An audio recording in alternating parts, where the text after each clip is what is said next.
बांस के घने जंगलों और धुंधले पहाड़ों के बीच एक ऐसा लोक था जहां हरियाली और शांति का साम्राज्य था। इसी लोक में रहता था एक शरारती बंदर जिसका नाम था बंकू। कुंगफू का माहिर बंकू अपनी चपलता, बुद्धि और थोड़ी सी शैतानियों के लिए जाना जाता था। जंगल के हर कोने में उसकी धूम मची रहती थी। वह पेड़ों पर छलांग लगाता, नदियों में तैरता और कभी-कभी जंगली जानवरों से मस्ती करता था। एक दिन बंकू की एक अजीब से प्राणी से मुलाकात हुई। वह एक मोटा सा पांडा था जिसके पास एक जादुई शक्ति थी। उस पांडा का नाम था बाओ। बाओ बहुत ही शांत और शर्मीला था।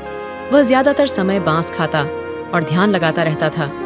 वह जादू से कुछ भी बना सकता था, चाहे वह एक स्वादिष्ट व्यंजन हो या एक इंद्रधनुष, कुछ भी बना सकता था। बंकू और बाओ दोनों ही एक दूसरे से बिल्कुल अलग थे। जहां बंकू हमेशा एक्शन और रोमांच चाहता था, वहीं बाओ शांति और एकांत पसंद करता था।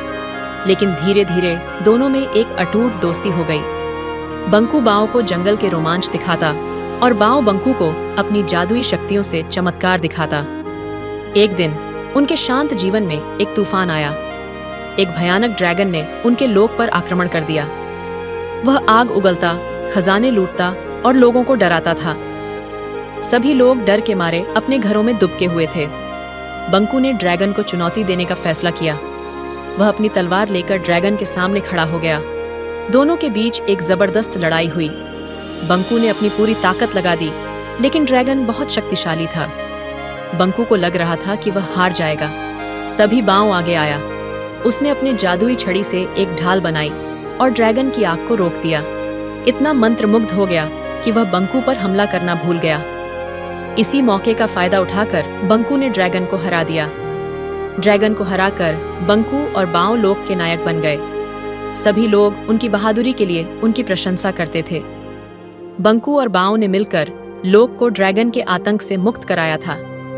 इस घटना के बाद बंकू और बाओ ने साथ मिलकर कई और साहसिक कार्य किए। उन्होंने जंगल के जानवरों की मदद की, बीमार लोगों को ठीक किया और हमेशा अच्छाई के लिए लड़ते रहे। उनकी दोस्ती एक मिसाल बन गई। ये दिखाती थी कि कैसे दो अलग अलग व्यक्तित्व वाले लोग मिलकर बड़ी से बड़ी चुनौती का सामना कर सकते हैं। बंकू और बाओ की दोस्ती एक अद्भुत दोस्ती थी। बंकू बाओ को अपनी शक्ति और साहस से मजबूत बनाता था और बाओ बंकू को अपनी बुद्धि और जादू से।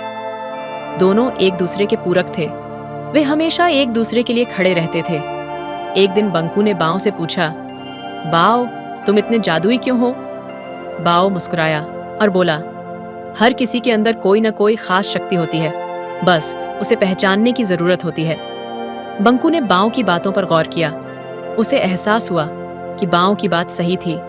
हर किसी के अंदर कुछ न कुछ खास होता है, बस उसे पहचानने की जरूरत होती है। बंकू और बाओ की कहानी हमें सिखाती है कि दोस्ती कैसे हमें मजबूत बनाती है। यह हमें सिखाती है कि अगर हम मिलकर काम करें तो हम कोई भी मुश्किल काम कर सकते हैं।